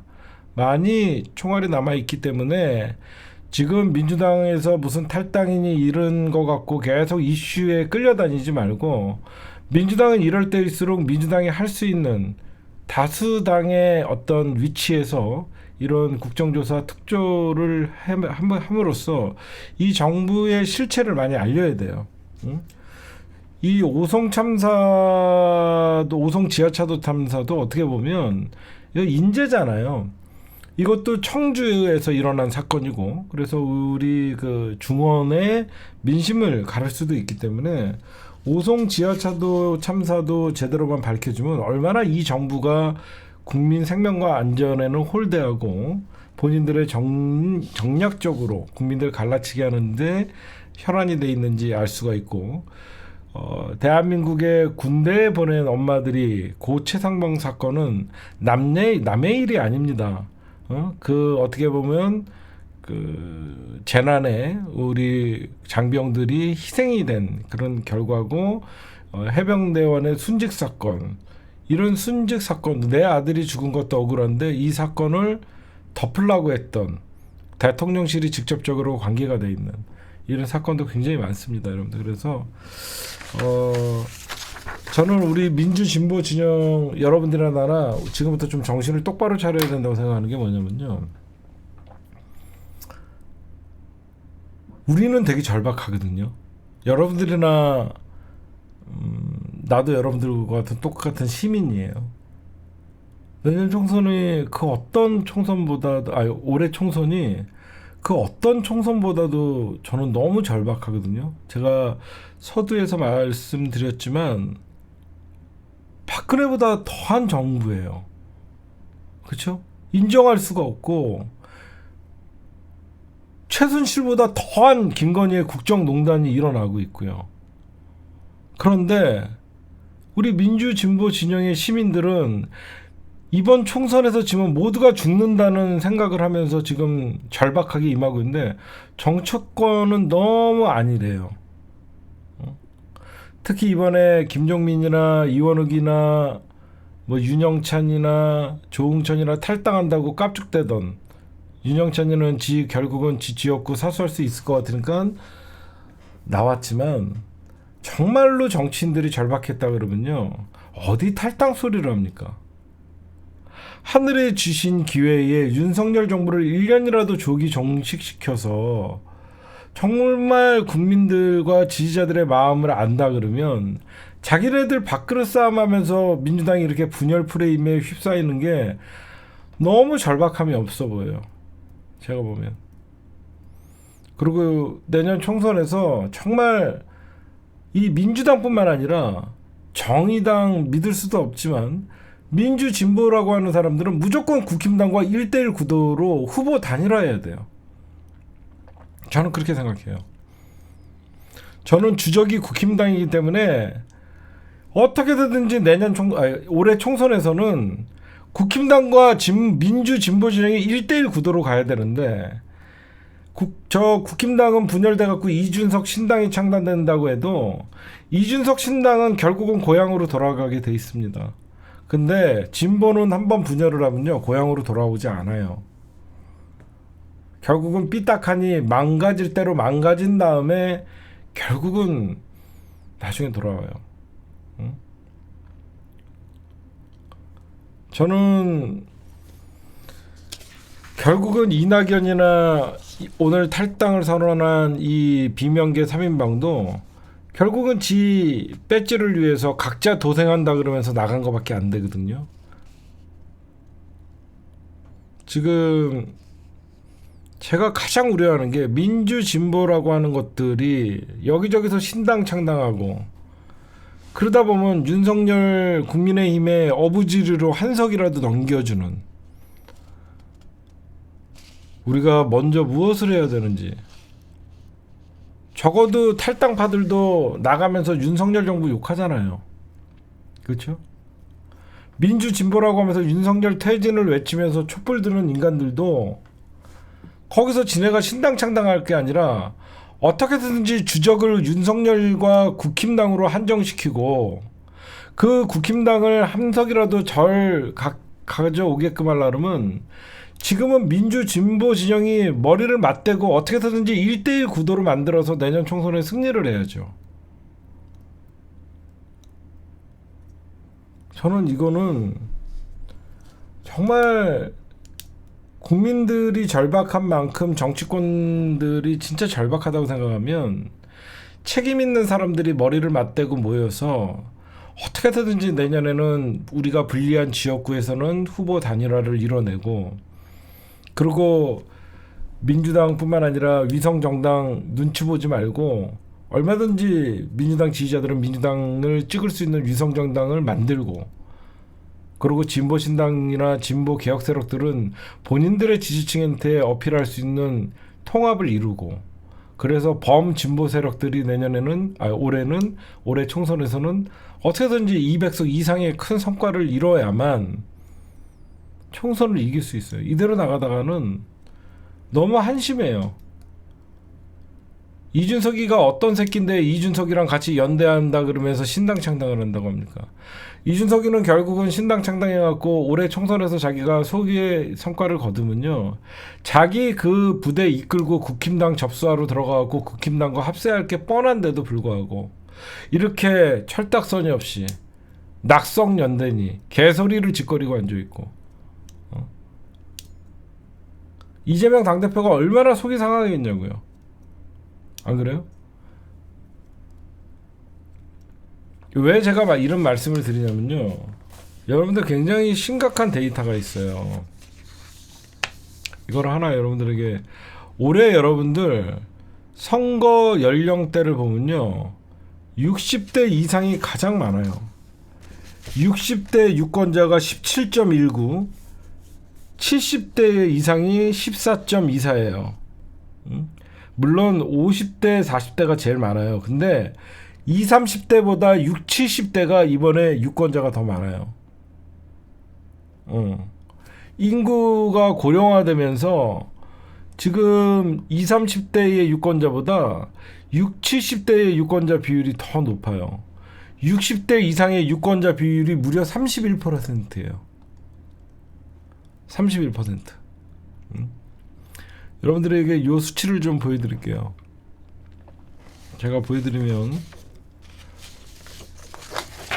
제가 이 조사를 좀, 지금 행정안전부가 여러분들 주민등록 인구 통계를 발표했는데, 작년 31일 기준 2023년 12월 30일을 기준으로 보면요, 물론 인구는 줄어들었어요. 11만 3,709명이 줄어들어서 4년 연속 인구가 감소됐는데, 반면에 65세 이상 고령 인구는 973만 411명으로 2022년보다 거의 46만 3,121명이 늘어났어요. 5% 정도. 투표권을 행사할 수 있는 유권자가 올해 총선에 4,438만 명이래요. 2023년 12월 말 기준으로. 근데 가장 유권자가 많은 세대가 어디냐면 50대입니다. 저도 50대에 편승이 돼서 50대가 19.59, 그 다음에 가장 유권자가 많은 게 40대, 40대가 17.85, 세 번째가 많은 유권자가 60대예요. 17.19. 그 다음에 네 번째 많은 유권자가 30대입니다. 30대가 14.82. 그 다음에 유권자가 다섯 번째 많은 게 20대가 13.96. 아니야, 20대는 13.96이고 뭐 70대가 20대보다 유권자가 더 많아요. 14.24. 그래서 여러분들 60대 이상 노인층 유권자 수가 무려 1395만 110명, 전체 유권자의 31%를 차지합니다. 다행히 제가 50대가 되면서 50대도 민주당 지지자가 훨씬 많고, 어떤 이번 정권 교체, 그러니까 이번 총선에서 윤석열에 대한 심판에 더 확실히 40, 50대가 가장 민주당의 주축 지지층으로 잡았어요. 그런 건 있지만 지금 올해 선거가 20, 30대보다 60, 70대의 인구가 더 많다는 것도 의미심장하는 것이고, 거기에 40대, 50대가 다행히 유권자 전체를 보면 가장 많은 것도 위안이 되지만 20, 30대보다 60, 70대가 높다는 것도 우리가 좀 유념해야 되고, 그렇다 그래갖고 20, 30대가 민주당의 적극적인 지지층이 과거같이 20대가 민주당을 70% 이상 지지하고 그런 일이 발생하지 않아요. 그래서 제가 그게 좀 걱정이에요, 여러분들. 왜냐면 오늘 지금 여러분들 국회에 취재를 해보면요, 선거제 합의가 결국은 물 건너 갔어요. 저는 그렇게 봐요. 지금 민주당에서도 선거제한 합의는 물 건너갔다 생각해서 지금 위성정당 만드는 방안을 검토하고 있고, 그러다 보니까 시민단체 범야권 세력들과 손을 잡고 만들려고 하는 지금 모임이 보이고, 그리고 여러분들 뭐 금태섭의 신당, 양양자의 신당 이런 거에 여러분들 신당이라는 표현도 쓰지 마세요. 그냥 양양자 신당은 그냥 양양자 혼자 있는 거예요. 금태섭 신당은 그냥 금태섭 걔 혼자 있는 거예요. 그냥 양양자 한 명, 금태섭 한 명, 이런 애들 갖고 마치 수많은 세력들이 합세해 갖고 정당을 만들려고 하는 것 같이 보이는 거예요. 응? 양양자 한국의 희망 대표, 양양자밖에 더 있습니까? 지금 비명계 오늘 3명이 탈당할 때 왜 그렇게 초라했어요? 그 어떤 의원들도 민주당에서 호응을 얻거나 현직들이 같이 탈당하지는 않으니까 초라해 보이는 겁니다. 응?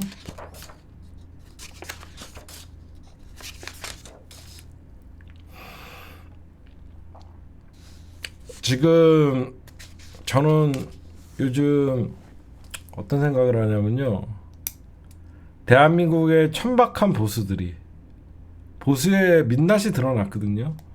이재명 당대표가 테러를 당할 때 대한민국의 보수 언론이라는 일간지들의 언론 기사나 대한민국 극우라는 자들이 하는 짓거리를 보면서 얼마나 대한민국의 천박한 보수들의 민낯을 드러냈는지, 저는 정말 그들을 보수라고 부르고 싶지가 않아요. 그냥 신친일파들, 신매국노들. 언론에서는 이낙연과 이준석이 만나면 굉장히 큰 것 같이 얘기를 하죠. 왜 올해 총선이 중요한지 아십니까, 여러분들? 왜 올해 총선이 중요해요? 여러분들 잘 생각해 보세요. 전 세계에서요, 우리나라 같이 5년 단임제를 하는 나라는요, 전 세계에서 7%밖에 안 된대요. 5년 단임제를 하는 나라는 7%밖에 안 된대요. 대부분이 여러분들 164개국 가운데 단임제는 7%, 중임제가 64%래요. 그 다음에 연임 제한이 없는 곳이 29%. 결국 제가 무슨 얘기를 말씀을 드리냐면요, 대한민국 대통령이 5년이라고 얘기하지만 취임한 첫 해는 거의 인수인계 받고 장관 임명하고 국정 파악하다 보면 1년이 후딱 지나가요. 그러다 보니까 대한민국이 5년 단임제지만 일할 수 있는 시간은 2년밖에 안 돼요. 2년차, 3년차 일할 수 있는 시간은 2년차, 3년차밖에 안 됩니다. 4년차 넘어가는 순간 여기저기서 권력 누수 현상이 벌어지면서 레임덕이라는 소리를 해요. 그렇죠? 그래서 전 세계 164개국에서도 64%가 중임제를 선택하기 때문에 올해 총선에 이겨서 어떻게 해서든지 대한민국의 이 권력 구조의 개헌을 해야 돼요. 그래서 4년 중임제로 해서 거기에 부칙으로 조국 장관님이 말씀하신 현직 대통령이 윤석열의 임기를 1년 단축을 하면 실질적으로 내년에 대선이 일어날 수가 있는 거예요. 응? 그래서 올 총선이 그렇게 중요한 겁니다. 개헌을 할 수 있는 절호의 기회예요. 민주 진보 진영이 이렇게 어떤 그 책임 정치를 하지 못하고 좀 뭔가 좀 해볼라 그러면 레임덕이 오고, 응? 그러다 보니까 늘 국회의원 선거 때문에 끌려다니고 중간 평가 받고, 우리나라도 이거는 좀 없애야 되지 않을까 저는 생각을 합니다. 응? 그러면 얼마나 좋아요. 응? 얼마나 좋습니까? 5년 볼 뻔한 이재명 당대표를 8년 볼 수 있는데. 응? 그리고 지금 윤석열이가 지금 정치를 하는 거 보고 윤석열의 언어를 보면요, 한동훈이 대한민국에서 여러분들 내놓으라 하는 파락군이죠. 현대고등학교를 나온 파락군의 서울법대를 그리고 나오고 서울법대를 다니는 동안 사실을 패스한, 어떻게 보면 그냥 부자 동네에서 태어나갖고 엘리트 코스를 밟은 정치의 초짜들이 지금 정치를 하고 있는 겁니다. 그러니까 실력 없는 부자 카르텔들이 결국은 나라를 말아먹고 있는 거예요. 그러다 보니까 나와 맞지 않는 사람들을 적으로 돌리고 천박한 보수의 민낯을 보여주는 거예요. 그러다 보니까 세수가 펑크나도 그만. 지네가 법정 공부했다라고 하면서 범 미꾸라지 같이 행세하면서 빠져나갈 그런 것만 하고. 진짜 여러분들 너무너무 저는 절박한데 민주당에서 탈당을 하니 막 밖에서 촛불 행동은 신당을 창당을 하니 여기저기서 도대체 민주 진보 진영의 신당 창당이 몇 개입니까? 내가 아는 것만 해도 벌써 3-4개가 되는데 도대체 선거 어떻게 하려고 그럽니까? 민주당 중심으로 똘똘 뭉쳐도 내년 총선에서 51대 49의 싸움인데 도대체 비례정당 벌써 3-4개가 창당이 돼 있고 심지어 내년 올해 총선을 앞두고는 5개 6개 만들어갖고 도대체 어떻게 하겠다는 거예요? 난 정말 이렇게 안일하게 우리가 국힘당을 이익 집단이라고 욕을 하지만 민주당도 이 민주 진보라는 새끼들도 제가 보면 별발 다를 게 없어요. 지들 밥그릇 찾아서 자기 당에다가 총질하고 나가는 새끼들 오늘 같은 일. 민주당의 전통성을 이어갔던 김대중 노무현 대통령, 김대중 대통령 팔아가면서 있던 이낙연이 내일 탈당한다고 생각하고 지금이 탈당할 타이밍입니까? 미우나 고우나 당대표 중심으로 내년 총선에서 일단 이기고 봐야 되는 거 아닙니까? 정말 이기고 봐야 되는 거 아니에요? 우리 지지자들도 제발 이재명 대통령 만들라 그러면 지지자들이 좀 정치 의식이 좀 커져야 돼요. 좀 마음에 안 들고 이재명 지지 안 한다 그래갖고 무조건 죽이려 그러지 말고 이낙연이나 이런 탈당파들이 아니면 웬만하면 지지자들이 응원해주고 그래야 돼요. 지금 끊임없이 너 친명이야 아니야 그런 감별사 역할을 하는 지지자들이 되면 안 돼요. 너 친명이야 비명이야 지지자들이 그 사람들을 감별하면 안 돼요. 이 사람이 국힘당 후보를 이길 수 있는 후보인가 아닌가가 더 중요한 겁니다. 이제는 모르겠어요.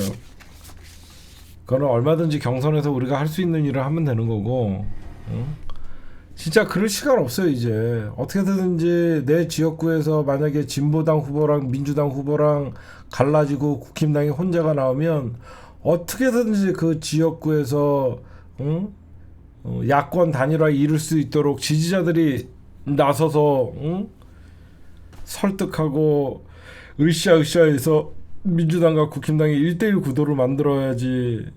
지금 서울도 박빙으로 나오고 점점 선거 분위기가 안 좋아지고 있어요. 윤석열이는 대놓고 저렇게 나라가 망하든지 말든지 총선용 공약을 마구 쏟아내고 총선 노골적인 개입을 하고 검찰은 선거가 다가오니까 이때다 싶어갖고 검찰의 캐비넷을 풀어갖고 오로지 민주당 잡기에 혈안돼 있고 요즘 검찰을 보면요 과거의 안기부가 생각납니다. 과거에는 안기부가 총선에 개입돼 갖고 공작 정치를 했다라고 하면 지금의 검찰이 총선에 앞두고 안기부 역할을 하는 것 같아요. 제가 보면 어쨌든 그런 중심에 우리 깨어있는 시민들이 중심을 잘 잡고 올 총선에서는 단 하나의 사표도 없이 민주당 이재명 당대표 중심으로 민주당이 만드는 위성정당 민주당 후보가 나오는 반드시 여러분들 내 지역구에 조금 마음이 안 드는 사람이 나온다 그래서 외면하지 마십시오. 결국은 투표율이 이번 선거를 좌지우지할 수밖에 없고 절박한 사람들이 모든 걸 이겨요. 결국은 선거는 어느 쪽이 더 절박하냐의 싸움인데 민주진보라고 하는 새끼들이 하나같이 입으로는 윤석열을 욕하지만 절박함이 없어요. 어, 절박함이 없어요. 그게 너무 안 돼 보여요. 어. 우리라도 목소리를 크게 냅시다. 이재명 중심으로 올 총선에 반드시 승리해야만, 그래야지 진보 정치도 살아나는 겁니다. 민주당이 망하면 진보 정치가 살아날 것 같아요? 천만의 말씀. 민주당이 다수 의석을 갖고 있으니까 국힘당을 저지할 수 있는 것이고, 그런 국힘당을 저지할 수 있는 민주당의 힘이 있기 때문에 진보 진영의 요구도 민주당이 받아들이는 거예요. 만약에 국힘당이 지금 170석을 갖고 있으면 선거법 논의 같은 거 할 수도 없습니다. 어? 정신 바짝 차립시다. 정신 바짝 차리고, 우리 시사타파 팬들 그리고 개혁본 회원 여러분들, 비록 지금 개혁본이 좀 시끄럽고 그러지만 결국은 민주당을 지지하는 어떤 내년 올 총선에서 바람을 일으킬 수 있는 거는 이런 가장 강력한 조직력을 갖고 있는 개혁본과 우리 깨어있는 시민들밖에 없어요. 지금은 우리끼리 안에 싸울 때도 아니고, 우리끼리 안에 이 유튜브가 지금 화합의 장소가 아니라 어느 순간부터 유튜브가 분열의 아이콘이 되어버렸어요. 이 유튜브라는 공간이 팬심에 의해서 결국은 이 사람이 얘기하는 게 맞지만 내가 이 사람을 싫어한다는 이유만으로 그 유튜브를 증오를 하고 민주 진보 진영 안에서 싸우고, 그게 굉장히 심각한 문제예요.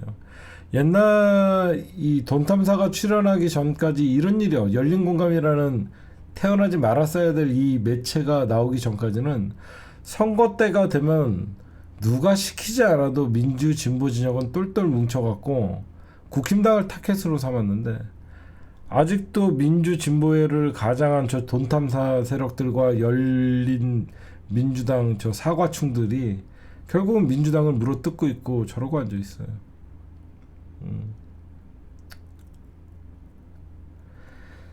하여튼 여러분들 힘내시고 저도 힘낼게요. 하루하루가 살얼음판을 걷는 90일이 될 것입니다.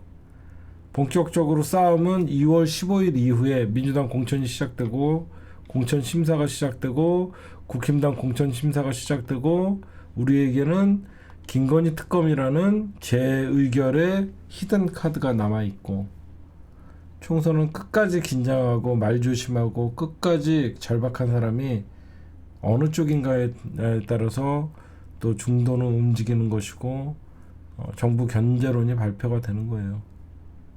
저도 최선을 다할게요. 알겠죠? 저도 최선을 다하고, 여러분들도 지금은 작은 차이를 극복하고 우리가 하나가 돼서 이재명, 결국은 총선 승리가 이재명 당대표 지키는 거잖아요. 그렇죠? 안 그래요? 내년 총선 실패하면, 올해 총선 지면 이재명 당대표도 정치 생명 끝이에요. 이재명 총선을 승리해야지 역시 이재명이 옳았다가 되는 겁니다.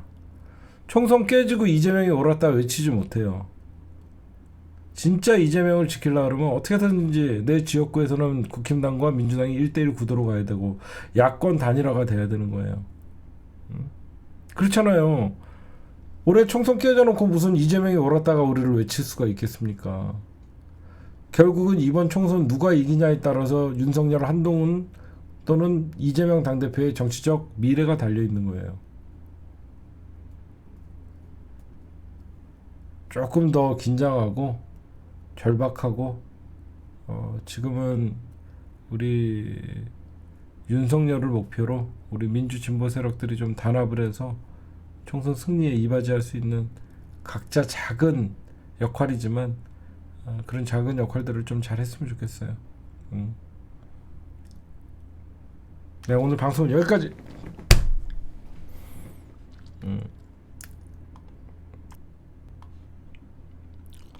여러분들, 한동훈이가 등판한 다음에 좀 특이한 게 있죠.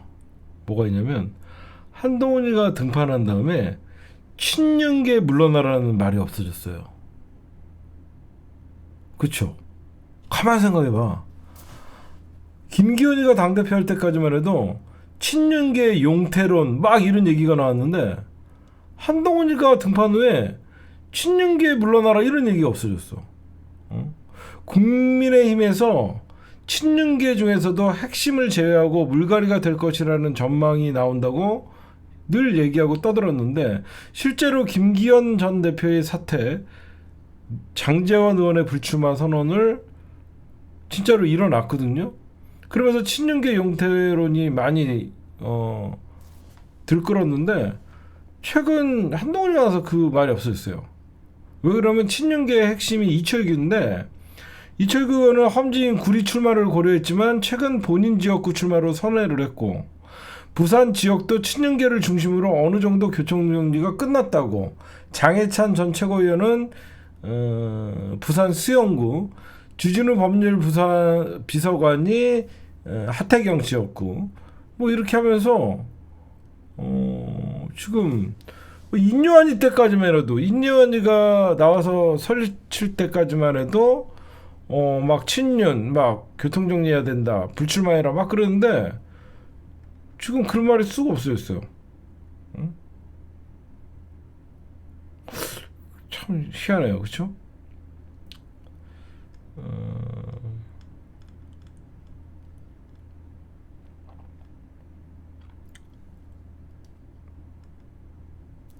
그다음에 어떤 게 있나?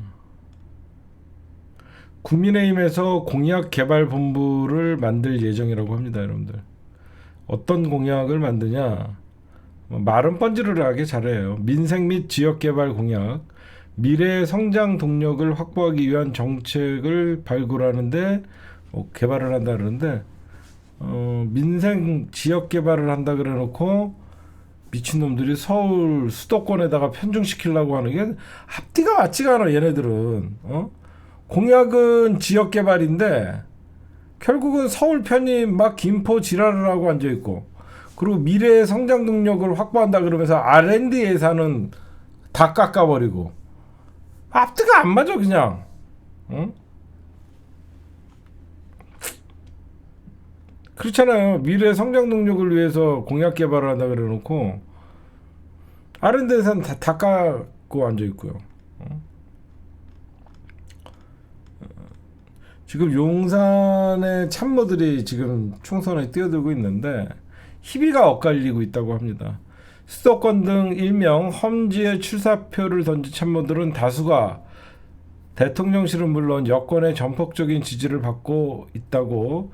여기에 이기는 공천을 천명한 한동훈 비대위 역시 현역 의원들과의 형평성, 야당 후보와의 승패 여부 등을 감안해 용산 참모들의 지역구를 조율 중이라고 합니다. 지금.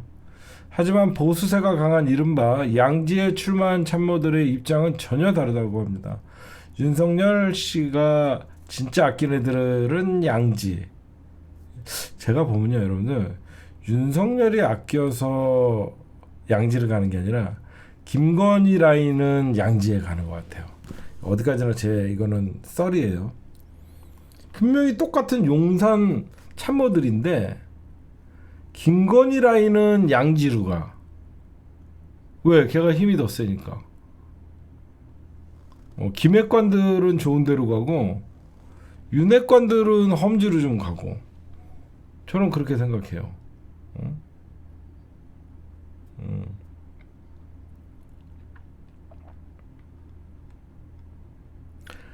윤석열의 40년 친구라고 떠들었던 석동현이가 부산이 아닌 서울 출마를 고문하고 있대요. 서울. 처음에 해운대갑을 출마를 하려고 했다가 원래 수영구를 염두에 뒀던 주진우 대통령실 법률비서관이 이 지역구로 가닥을 잡고 돌렸다고 뭐 얘기가 나오고 있어요. 그 다음에 이원모 알죠, 여러분들? 인사비서관 특수부 출신 이원모가 강남 을에 나온다고 합니다. 그래서 여기가 좀 시끄러울 것 같아요. 박 전 장관과 왜 여기가 원래 박 전 장관의 지역구인데 강남을에서 이원모 검찰 출신과 박진 어떻게 될지 좀 지켜봐야 될 것 같아요. 그러다 보니까 박 전 장관이 경기 고향 갑 뭐 이쪽으로 돌릴 수도 있다라는 얘기가 나오고 있어요. 박진 대 이원모가, 왜냐면 원래는 박진 지역구인데 이원모가 나온다 하니까 박진이 오히려 경기도 고양이 쪽으로 얘기하는 좀 얘기들이 나오고 있어요. 그 다음에 여러분들 김태호 있죠. 선거철만 되면 김태호 있잖아. 국민의힘 김태호. 얘 지역구가 합천, 거창, 산청, 함양인데 1월 6일 날 열린 지역구 행사에서 의미심장한 얘기를 해요. 뭐라고 하냐면 합천군 신년 인사회에서 소속당을 비롯한 여야 정치권을 모두 비판한 발언을 했는데 어떤 얘기를 했냐면 이 김태호가 500여 명의 당원과 지지자들이 모인 날 행사에서 여야 모두 썩었다, 싸잡아 비판하고 자신이 4선 의원이 돼서 정치 구조를 바꾸는 중심에 서겠다고 했어요. 이 말에 대해서 한편으로는 지역구 관리에 소홀하다는 지적을 많이 받았었거든요. 김태호가 그거를 제가 희석시키면서 뭐 4선을 할 경우에는 뭐 더 하겠다라고 센 발언을 했다라는 얘기가 있고, 다른 한편에서는 만약에 김태호가 이 지역구에서, 여기 완전 국힘당 밭이잖아요. 여기에서 자기가 영남 중진 거기에 포함되는 사람이 바로 김태호예요. 그러다 보니까 자기가 공천을 못 받을 경우에는 무소속을 염두에 두고 있다라는 얘기들이 나오고 있어요.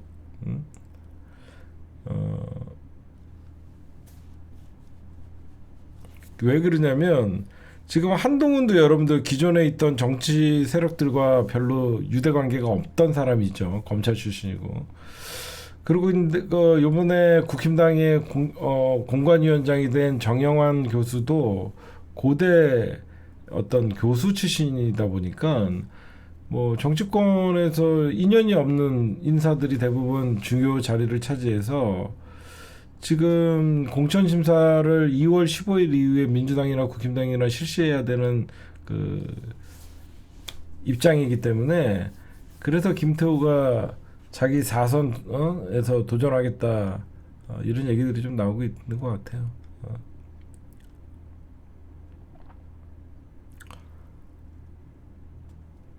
그 다음에 여러분들에게 TK 공천 정망. 지금 국힘당의 텃밭으로 불리는 TK는 여태 뭐 민주당이 뭐 호남 공천이나 똑같죠. 일단 공천이 빼시잖아요. 거기는 공천이 당선이라는 공식이 있기 때문에 무조건 공천만 받으면 여의도 입성은 따놓은 당상이다라고 얘기들을 하고 있죠. 그래서 정치 신인들, 검찰, 용액관이나 검액관들, 그 다음에 현역 의원들 간의 공천 경쟁이 그 어디에서보다도 뜨거워요. 그래서 민주당의 사실 텃밭이 호남이기 때문에 호남 공천에서도 경쟁이 굉장히 세듯이 지금 모든 국힘당에서 그 TK의 현역인이 거기에 도전하는 초선들도 거기에 지금 사활을 걸고 있어서, 근데 최근 국민의힘에서 당무감사를 했어요. 최근 국민의힘에서 당무감사를 해서 그 당무감사 결과가 어떻게 나오냐에 따라서 거기도 되게 시끄러워질 거예요. 현재 구체적인 감사 결과나 컷오프 명단은 공개되지 않고 있는데 좀 있으면 이 컷오프 명단이 돌고 당 안팎에서, 국민의힘 당 안팎에서는 TK 지역의 50에서 60% 정도가 현역 물갈이를 예상하고 있어요. TK의 의석이 40 몇 석 정도 되죠. TK가 제가 몇 석이죠 정확히? 근데 거기서 많게는 60%, 적게는 50%. 이 사람들이 나중에 여러분들 공천 못 받으면 어디가 25이에요? 25석 중에서 적어도 반, 뭐 15석에서 많게는 20석까지 물갈이를 한다라고 하면 이 사람들 여러분들 자기 지역구 뺏기는 순간 전부 이준석한테 달려갈 확률이 많죠. 그래서 지금 어떤 소문이 돌고 있냐면요. 대구는 총 12명 중 하위 22.5%에 속한 3명의 현역과 추가 3명을 포함해서 대구에서 12명 중에 6명이 컷오프가 될 것이다 라고 얘기들이 막 돌고 있고, 그 다음에 경북은 총 13명이죠. 그래서 경북은 총 13명 중에서 구설에 오르거나 법적 소송에 휘말린 인사가 13명 중에서 7에서 6에서 7명 정도가 된대요. 그래서 그분들이 컷오프 권고.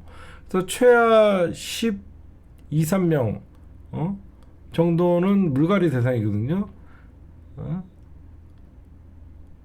근데 이 한동훈 비대위가 이준석이가 지금 대구를 막 신경을 쓰잖아요.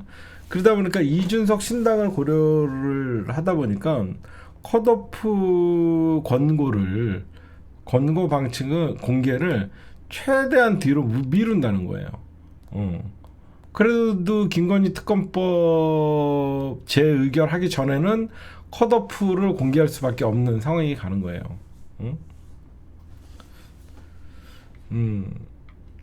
근데 여기서 여러분들 민주당이 어떤 변수가 있냐면요. 이 TK 지역에서 민주당이 여러분들 고정표가 TK 지역에서도 한 20% 중후반 나와요. 알고 계시죠?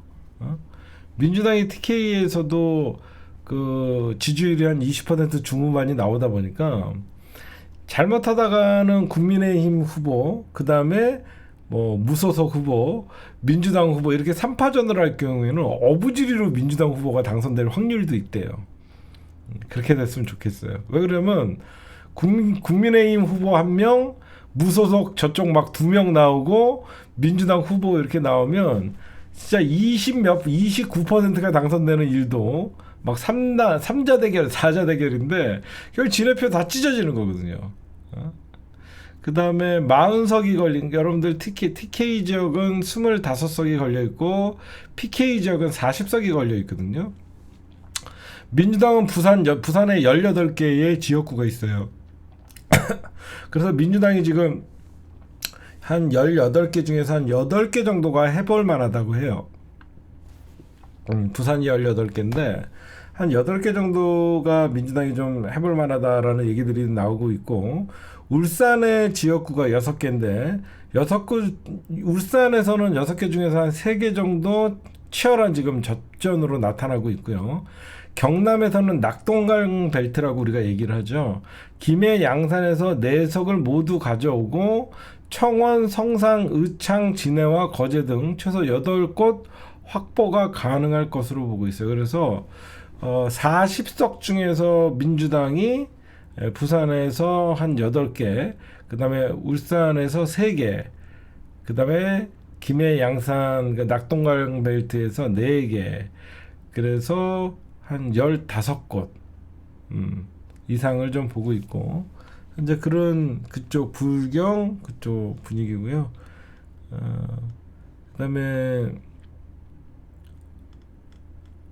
어떤 얘기를 좀 해드릴까요?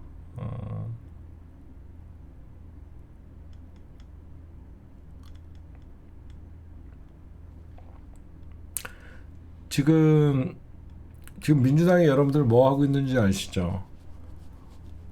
공천 적격 심사하고 있는 거 알고 계세요?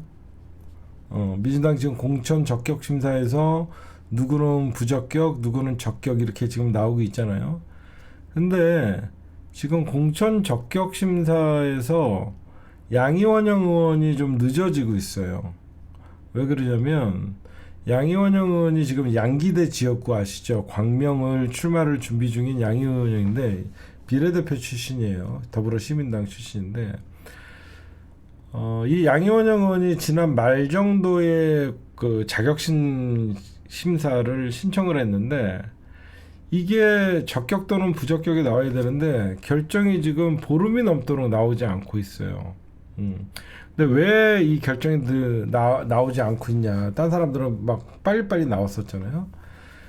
그 원인은 이 양이원영 의원이 각종 발언으로 언론에 보도되는 논란을 일으키는 부적절한 발언이 오히려 당내에 부담을 주고 있다는 얘기들을 했는데 어떤 게 있었냐면 2020년 비례정당 말바꾸기 논란, 해명 논란, 물론 코로나 확진자 수는 찌라시 논란 이런 게 있었고 중대재해기업처벌법 진심 발언 논란, 무혐의를 받았지만 모친의 광명 땅 투기 의혹 및 모친의 농지법 위반 의혹, 제명 후에도 을지로위원회 활동 논란, 천안함 모욕 발언 뭐 이런 조중동의 먹잇감이 될 수 있는, 물론 우리가 볼 때는 참 시원한 발언이었는데, 그다음에 넷플릭스 투자 관련 가짜뉴스 논란 등 구설수가 좀 많았어요. 양희원 의원이.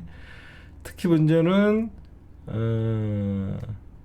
뭐 민주당에서 지금 부담을 느끼는 게 김남국 의원 어떤 가상화폐 이런 것들 조중동의 눈치를 좀 보고 있는 것 같아요. 제가 보면. 그다음에 김은경 혁신위원장의 노인 폄하 발언 이런 것들을 하면서 이 조중동의 먹잇감이 될 타겟이 크기 때문에 지금 민주당이 좀 부적절한 발언에 대해서 좀 심사숙고하고 있다라는 얘기들이 좀 들리고 있어요.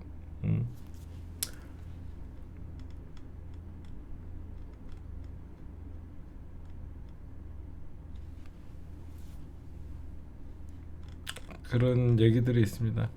네, 오늘 정치권 비하인드 스토리 여러분들 재밌었는지 모르겠어요. 제가 좀